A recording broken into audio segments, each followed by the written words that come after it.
Voy a presentarles al ingeniero Rafael Guzmán, de la firma Lito Limitada, quien nos presentará la conferencia Gestión de Riesgo Químico en el sector hospitalario Caso Centro Imbanaco. Bienvenido. Muchas gracias. ¿Empezar? Dale la parte de presentación.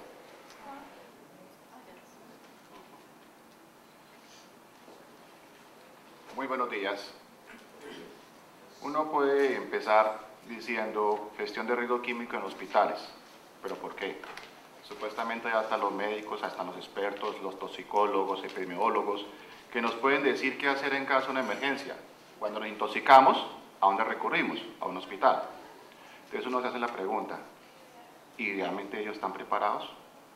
Se hace uno la pregunta, ¿y ellos cómo manejan las diferentes sustancias químicas?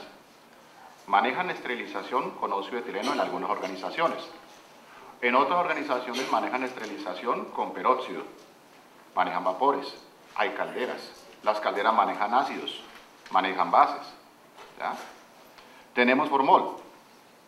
Tenemos glutaraldehído, que es el famoso CIDES, entre otras cosas. Tenemos una cantidad de sustancias químicas. Tenemos sileno, nitrógeno líquido, oxígeno, óxido nitroso. Y es una lista casi interminable de sustancias químicas. ¿En manos de quién los están manejando? Es el inquietud que se planteó en el Centro Médico Imbanaco, ¿ya?, para el tema del manejo de sustancias químicas. Quiero disculpar a la otra conferencista, Lorena Rodríguez, que era del Centro Médico Imbanaco, no pudo asistir por problemas de salud. En todo caso, gracias a ella y gracias a lo que fue el apoyo gerencial de la institución, fue posible este programa. Miremos la situación de por qué y para qué en el tema de riesgo químico. Recordamos la historia de ciertos incidentes que han ocurrido. ¿Se acuerdan ustedes de la fuga de cloro en 1994? De acuerdo con esta publicación de prensa, fueron 401 personas afectadas y 3 personas muertas. Razones, teorías, que votaron por la cañería, que hubo reacción, que hubo una fuga, que eso era de una compañía X y todo.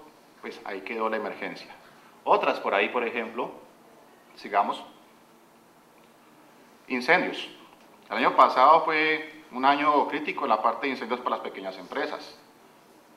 ¿Ya? Dando nombres, se incendió Produvarios, se incendió Lemberg con la parte de tintas, una fuga de amoníaco con una planta procesadora de pollos, en los cuales hubo 21 personas afectadas. Sigamos. Esta que fue este año, una foto bastante hermosa, la bahía de Taganga, contaminada ¿con qué? Con aceite de palma. O esta otra imagen que quemó prensa, cianuro de sodio.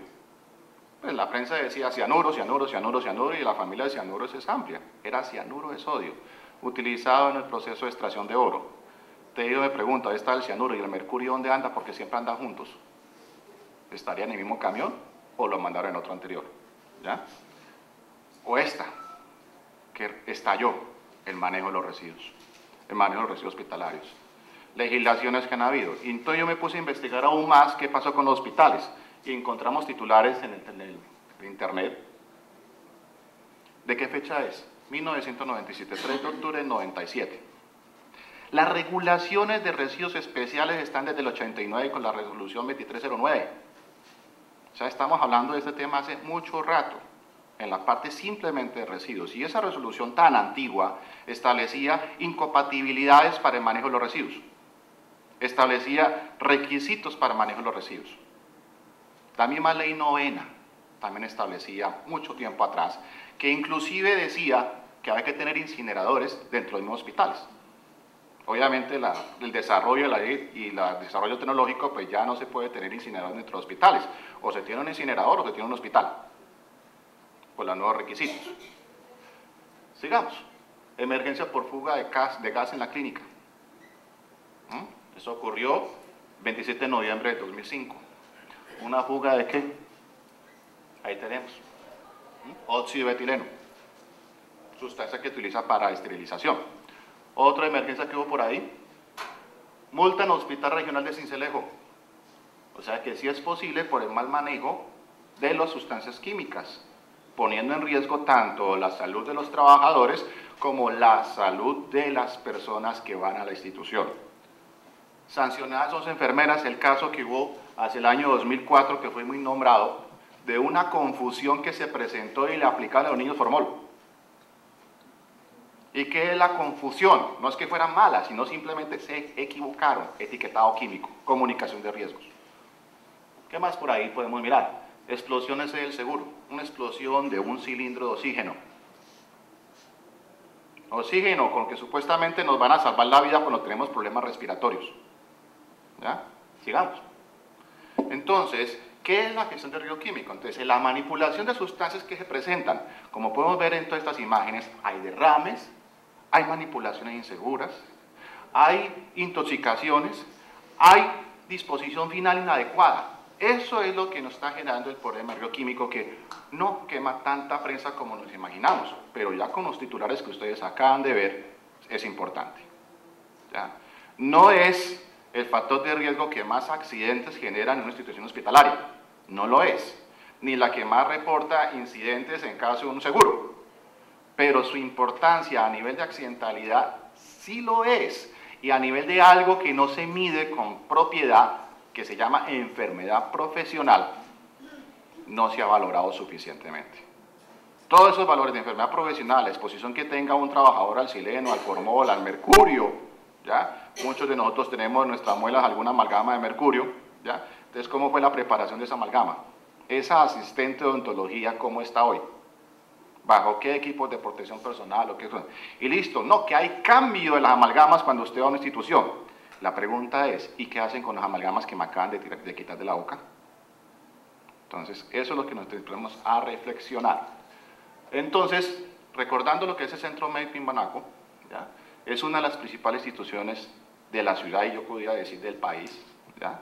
En los cuales hay de 1.500 personas entre especialistas, personal, contratistas, subcontratistas, en los cuales tienen una serie de principios corporativos tales como el servicio, la seguridad y confianza, que eso es de las dos cosas que están totalmente amarradas. Yo estoy entregando a mi familiar, mi esposa, mi hijo, a esta institución para que me lo salve. Eso es lo que uno piensa. Vaya, sálvemelo. Entonces tiene que tener toda una infraestructura que permita conservar la vida y sacarla adelante. Entonces, ¿qué responsabilidad social tiene? Toda. La honestidad y trabajo en equipo son los valores del Centro Médico Imbanaco. Eso ha sido todos los reconocimientos que ha tenido la institución. Entonces, hablando con Gloria, yo como consultor obviamente me queda un poco difícil decir, vea, los beneficios de la compañía son tales y tales. Yo prometo ciertos beneficios, o no lo aseguro, pero lo prometo, depende de la institución cómo lo implemente. Pero según palabras de ella, dijo, estos son los beneficios que yo puedo percibir después de implementar el programa. La identificación del riesgo químico como un riesgo importante que no fue valorado en forma adecuada. Cuando yo me pongo a mirar panoramas de riesgos de otras empresas, inclusive del sector del área de logística, ¿ya? Inclusive esas organizaciones, hoy están hablando de riesgo químico porque hay un decreto que se llama 1609-2002, transporte de mercancías peligrosas por carretera. Y hay que el etiquetado y que la ficha de emergencia, que lo uno y lo otro. Pero cuando yo valoro cómo tienen analizado el riesgo químico, siempre aparece la frase, humos y vapores tóxicos, control operativo, equipos de protección personal. Riesgo bajo. ¿Ya? Y yo, sí, riesgo bajo. ¿Cuántas toneladas de acetato de etilo estamos almacenando? Ah, tantas. ¿Cuántos estamos almacenando de tal producto? Sí. ¿El uno puede estar al lado del otro? No. Ah, las bodegas las tenemos debidamente clasificadas por riesgo por la matriz de incompatibilidad. Muy bien. ¿Y el camión? Porque todos lo meten a través del picking, ¡pum!, al mismo camión. ¿Y el camión cómo está? ¿Ya? Entonces, esas son las inquietudes que se quedan planteadas. Cambio cultural, entender al riesgo químico relacionado con la actividad asistencial.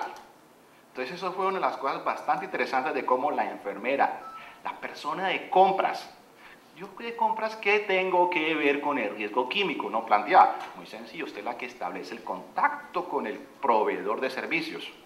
No es simplemente, vea, para que usted pueda licitar con esta institución, tiene que tener la hoja de seguridad. Y ese fue el primer paso. Cuando mandaban las hojas de seguridad, los proveedores multinacionales, sector farmacéutico, los que hacían el contacto con el hospital no tenían idea de lo que era una hoja de seguridad. Manda la ficha técnica. Entonces, hacer ese acercamiento con ellos y decirle, no, es que la ficha técnica es una cosa, la hoja de seguridad y la ficha de emergencia es otra. Son 3 documentos diferentes. Nosotros necesitamos la hoja de seguridad. Entonces era capacitarlos a ellos. Vea, la hoja de seguridad tiene 16 capítulos, la norma técnica colombiana es la 4435, bla, bla, bla, bla, bla, bla, bla. Todo referente a ese tema. Entonces generó ese cambio. Y con el ejemplo de compras es más que eficiente, mantenimiento hacia parte integral. El área de, por ejemplo, de patología. No, yo soy patólogo, no tengo problemas de químicos. Ay, tengo un reactivo. Sí, señor, venga, empecemos a analizar. ¿Dónde está el sileno? ¿Dónde está tal cosa? ¿Cómo lo maneja tal cosa? ¿Cómo es el nitrógeno líquido? No, yo cojo esta cosita y el guante. No, tenemos la habilidad para quemarse. ¿Ya? Entonces, todo eso se empezó a valorar. ¿Ya? Mejoramiento de la competencia de los trabajadores. Entonces, con la capacitación y demás, ya todos estaban hablando del mismo lenguaje. La unificación de los riesgos del concepto. El fortalecimiento del programa de seguridad para el paciente. Vieron ustedes en los comunicados de prensa que empezamos con esta charla, los incidentes que afectan a los pacientes. La explosión de la bala de oxígeno, la intoxicación, toda esa vaina. ¿Cómo sería el manejo de las sustancias químicas que van a estar con el paciente en la preparación de alimentos? En algo tan sencillo, el lavado de la ropa, que ahí manejamos sustancias químicas. La integración de los diferentes sistemas, que eso es otra cosa que fue bien importante. Tienen un sistema de gestión de calidad, tienen un sistema ambiental, un sistema de salud y seguridad, se integraron. No es que, esto es tal cosa, más, este sistema de gestión de riesgos nació por iniciativa del área ambiental. Y terminado el proceso de consultoría fue entregado a los de salud ocupacional y hoy los de salud ocupacional lo están manejando en coordinación con los de medio ambiente y calidad. O sea, todo está engranadito. Fortalecimiento de los programas de producción más limpia. Ellos están metidos en los programas de producción más limpia que no se limitan a simplemente apagar el bombillo. Va más allá o a cambiar luminarias. Entonces, les planteo un ejemplo. Cambiamos luminaria, cambiamos los incandescentes por tubos fluorescentes. Bueno, ¿y qué van a hacer con el tubo fluorescente? Todos los tubos fluorescentes tienen mercurio. Todos. Ninguno se salva. No, ¿qué es el ahora? Tienen mercurio. ¿Y qué hacen? No, eso se bota, eso ahí viene y pin. No, señor. ¿Y el mercurio? ¿Y el fósforo? Porque esa parte blanquita que está, que es la que se activa con el rayo catódico, es fósforo. ¿Ya? ¿Cuál es la disposición? Entonces, eso hicieron en ellos, bueno, busquemos una compañía que se encargue de esa disposición adecuada. Así para comentarios, yo trabajo en esa compañía que se encarga de la disposición, pero aclaro, empecé a trabajar después de este proyecto, no antes, a que no haya malinterpretaciones. Bueno, responsabilidad social, esa es la otra, ellos están metidos en ese concepto. Cómo a través de mis productos, servicios y demás, es la responsabilidad que yo tenga con el cliente, con el paciente, con todo el mundo. Bueno, entonces, justificaciones. Dentro de su política integral, resalto los puntos 9 y 10 de la política, de ellos, en los cuales dice que identifica, evalúa y gestiona los efectos medioambientales. Las sustancias químicas era uno de los elementos que podría afectar al medio ambiente, y la afecta.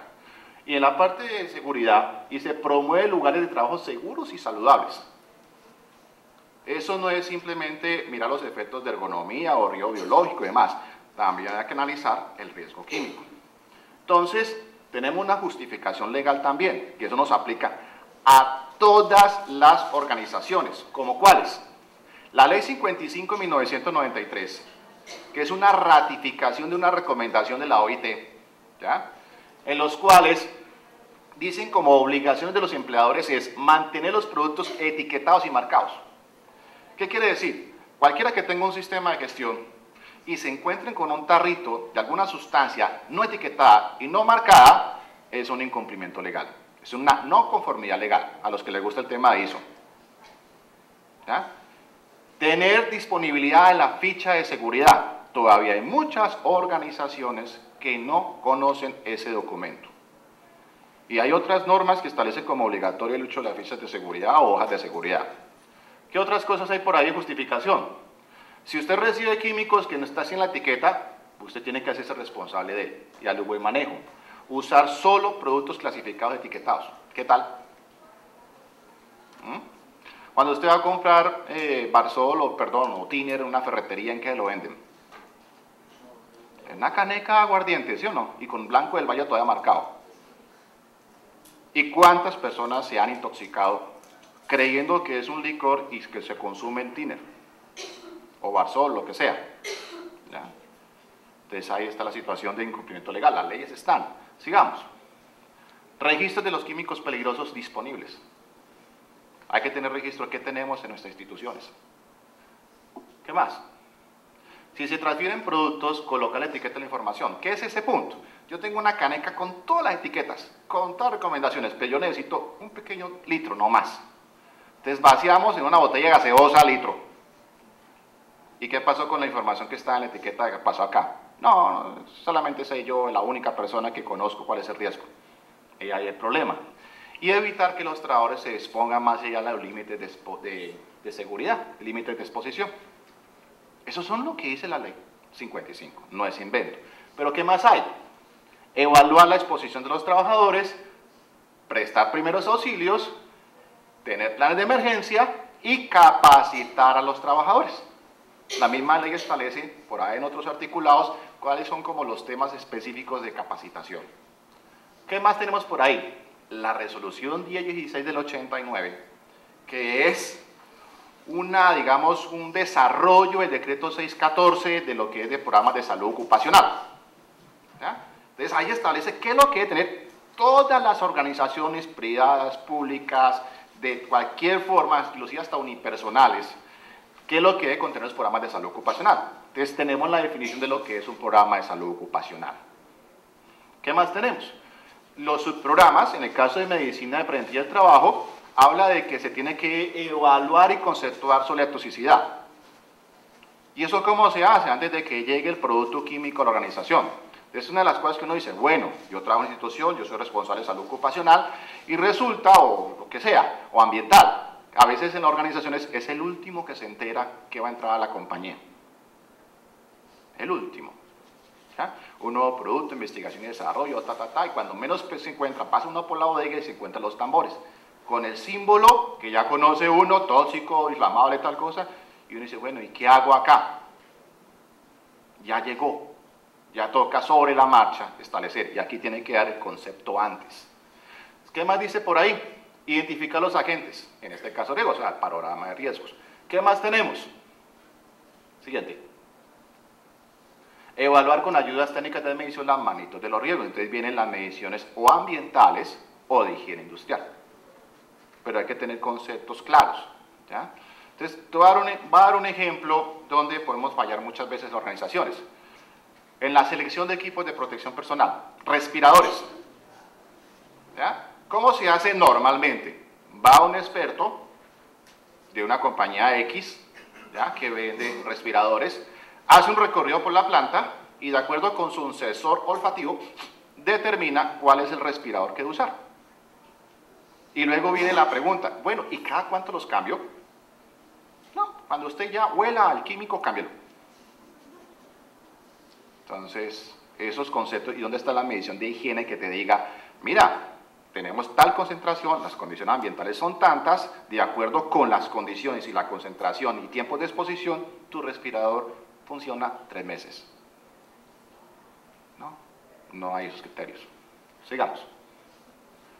Los registros. Los siguientes registros mínimos. ¿Tenemos un listado de las materias primas de las sustancias implicadas en la empresa? Posiblemente sí, usted simplemente va al sistema de compras pero le pagan el listado. ¿Tenemos agentes de riesgo por ubicación y prioridades? Sí, posiblemente. Si tenemos panorama de riesgos, lo tenemos. ¿Tenemos relación de los trabajadores expuestos a esas sustancias químicas o a los factores de riesgo? Tenemos simplemente un número ahí que dice que son 8 personas que se exponen a factor ergonómico o 3 personas que se exponen a tal cosa, pero ¿quiénes son? Para yo decir, están con formol, listo, formol está clasificado como posible cancerígeno, vigilancia epidemiológica a ese señor. A ver cómo va, exámenes médicos, etc. Evaluación de los agentes de riesgo, relación discriminada, elementos de protección personal, esto sí más o menos se cumple, pero estos son requisitos de ley 89. Y hoy las compañías certificadas en OCC 2000 lo dicen que, mire lo que hacemos, es requisito de ley. Sigamos. ¿Qué es la gestión de riesgo químico? Es un modelo de juramento. Entonces, ¿qué es el riesgo químico? La exposición a sustancias peligrosas genera riesgos que para la salud de los trabajadores o al medio ambiente, pero que por alguna razón no son tenidas en cuenta por ignorancia, falta de recursos o por otros medios o por otras situaciones. ¿Ya? Entonces, en sí, ¿qué viene siendo? Siguiente. ¿Cómo miramos el grado de riesgo químico? Entonces, aquí planteo una serie de, digamos, de tipsitos que uno dice, bueno, ¿hasta dónde va el riesgo químico? Obviamente no están todas. Aquí está un enfoque muy ocupacionalista. ¿En qué sentido? Lo miro a través de su estado físico de la sustancia, a través de su concentración, de las condiciones de puesto de trabajo, de las vías de ingreso, del tiempo, de la susceptibilidad inclusive de la misma persona. Obviamente, amarre esto a cantidades, amarre esto a condiciones de planta. Y ya tenemos un panorama mucho más amplio del riesgo. Sigamos. Modelos de gestión. Aquí tomen la alternativa de todo esto. Todos esos se basan siempre en el básico mejoramiento continuo del pH-BA. Que Kaizen, TPM, Lean Manufacturing, todo lo demás, todos son mejoras, procesos, todos se subdividen, pero van hacia el mismo enfoque, mejoramiento. Algunos que ahí no coloqué reingeniería porque ya ni se habla de eso, ¿ya? Que son los saltos que se dan para la parte de mejora, la iniciativa, etcétera, de volver a hacer las cosas. Todo esto de mejoramiento continuo es el camino hacia la excelencia. Entonces, ¿cómo es el proceso de gestión de riesgo químico? Que es el modelo que implementamos allá, también están dentro del enfoque de una planeación, de una implementación, de una verificación y una actuación. ¿Qué elementos trae? Entonces empezamos con planeación. ¿Ya? La planificación o planeación, lo primero que se hizo fue una inspección para definir línea base. ¿Dónde estamos? ¿Ya? Entonces se hizo una visita de varios días a cada una de estas áreas de la organización. Se visitó todo, donde pueden haber, no, que aquella área no tiene sustancias químicas, las tiene. Nos fuimos al techo y allá estaban las sustancias químicas de ¿qué? De las torres de enfriamiento.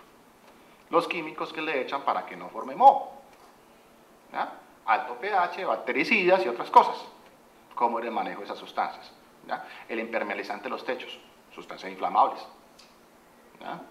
Luego pues, se pasó un informe que se presentó a todas las direcciones, a todas las áreas, para explicarles esto es lo que encontramos. Y obviamente lo que era crítico, inmediatamente se tomaron acciones correctivas. Luego, ¿qué vino? El inventario. Se jaló con el personal de compras, toda la parte. Entonces, aprovechando, estábamos como en el momento indicado, de que estaban haciendo las solicitudes para la licitación del próximo año, de señores, para ustedes pueden licitar con esta organización, por favor me suministran las hojas de seguridad de los productos que están ofreciendo. Entonces fue, digamos, la posibilidad de recibir toda esa información y este es el resultado de la lista, le llamamos el listado maestro de sustancias químicas, que más adelante les explico qué hubo posterior a esto. ¿Ya? Luego vino todo el sistema de las hojas de seguridad. Ante los diferentes modelos de escribir hojas de seguridad y la falta de unificación de criterios a ellos, entonces se tomó la decisión, hagamos nuestro propio modelo. Obviamente referenciamos que la bibliografía de dónde vino, ¿ya? De cuál fue la fuente, y se guardaron los documentos originales, pero para consulta, pero para distribución a través de los sistemas, a través de los folders, a través de las comunicaciones, se planteó un solo modelo que cumpliera con los requisitos de norma. Y se estableció el procedimiento de cómo se administra, sí, porque el consultor muy bien puede hacer las hojas de seguridad, y luego que sea el consultor, ¿qué? ¿Quién las hace? ¿Quién las pregunta? ¿Quién las verifica? ¿Quién las actualiza?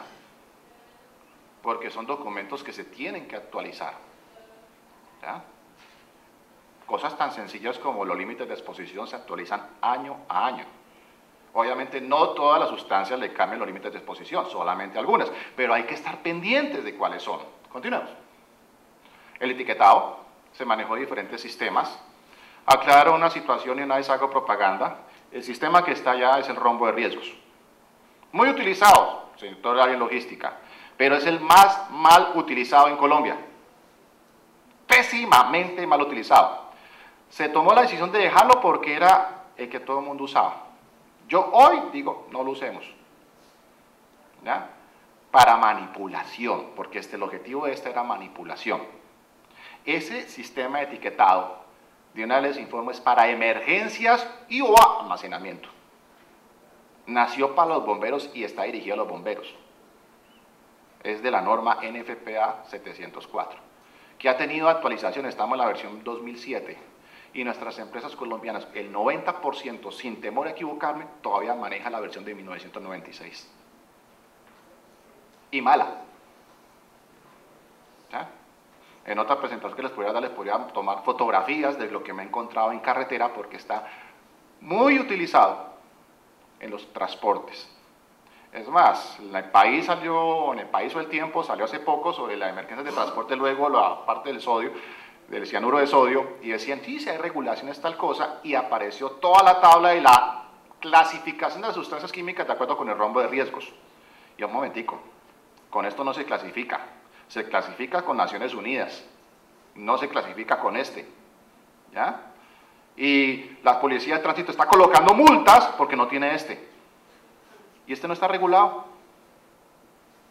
Lo regulado en transporte de Naciones Unidas, no este. ¿Ya? Y los camiones de nuestro país están llenos de esto, parecen bolitas de Navidad, árboles de Navidad. ¿Ya? Inclusive con números equivocados, trabados, de todo. Sigamos. La evaluación del panorama de riesgo. Entonces, ¿qué se hizo? Se tomó el panorama de riesgos y donde simplemente decía la frase humos y vapores tóxicos, se amplió. Bueno, ¿qué químicos manejamos acá? No, ahí te aclaramos el asunto. ¿Para qué lo va a usar? ¿Cuál es el objetivo? Entonces, hay diferentes tipos de etiquetas para diferentes tipos de usos. Si usted va a almacenar, esa. Si usted va a manipular, HMIS, que es Health Material Information System, o en el caso específico del sistema europeo, con la frase CRIS. Este es más almacenamiento, este no es manipulación. Es más, les voy a decir una clara razón. Si usted analiza, por ejemplo, una sustancia muy cancerígena comprobado, que no hay regulaciones, que nos toca exportar esa sustancia porque no hay tecnología en Colombia para disponerla, los bifenilpoliclorados. Si usted dice cuál es el riesgo en salud, 1. Pero es cancerígeno, no, es 1. Porque es el riesgo en exposiciones agudas bajo condiciones de incendio o derrame, o similares. No es exposición crónica. ¿Sí? Al final de la charla vamos a hacer... Apúntelas ahí, yo tranquilo les resuelvo lo que necesiten. Las cuestiones de preguntas. Continuemos. Sigamos. Blanca, la otra. Entonces viene la parte de lo que es la evaluación de riesgo químico con el panorama de riesgos. ¿Qué se hizo? Se tomó cada una de las sustancias, obviamente se unificó lo que era el tema de lo que era en su momento el rombo de riesgos, porque misma compañía con misma sustancia, diferentes rombos de riesgo, entonces se tomó la norma para poder unificar, ¿ya? Los límites de exposición que existieran, los puntos de inflamación, la frase CRIS, y con base en toda esa información se valoró mediante una metodología qué nivel de riesgo tenía como sustancia química. Alto, medio, bajo. Ya tocaba compararlo con respecto a los otros elementos para valorar el riesgo, tales como cantidades y condiciones del área. Y ya con base en eso dice, el riesgo químico de esta área es alto o medio o bajo. ¿Ya? Continuemos. En la parte de requisitos legales se hizo un barrido de toda la normatividad colombiana que había con respecto al manejo de sustancias químicas y se evaluó cómo estábamos en el grado de cumplimiento. Pasando por la resolución 2400, que es una resolución de 1979 y que tiene todavía vigencia, que todo el mundo se la salta, porque les da pereza leerse los 800 artículos. Pero esa es nuestra legislación con respecto a seguridad industrial. Y ahí hay muchas cosas de transporte y de bodegas. Siempre nos hemos preguntado, ve, ¿y qué color es que es la señalización de la bodega? Ahí está regulado. ¿Y qué ancho es la línea? Ahí está. Ve, ¿y cuántos baños son por trabajadores? Ahí está. ¿Qué iluminación debe tener? También está incluido. Está regulado. ¿Ya? Sigamos. La estructura de responsabilidad. Este es uno de los puntos claves. ¿Ya? Entonces, ¿qué se hizo? Mediante muchas reuniones, la siguiente diapositiva, definimos cada una de las actividades, quién lo hacía, quién debía hacerlo, porque es donde fallan todos los sistemas, porque aparece la organización hará tal cosa, bueno, pero esto a quién le compete, al área de compra, esta cosa, y específicamente a qué cargo, para poder eso incluírselo en sus manuales de funciones.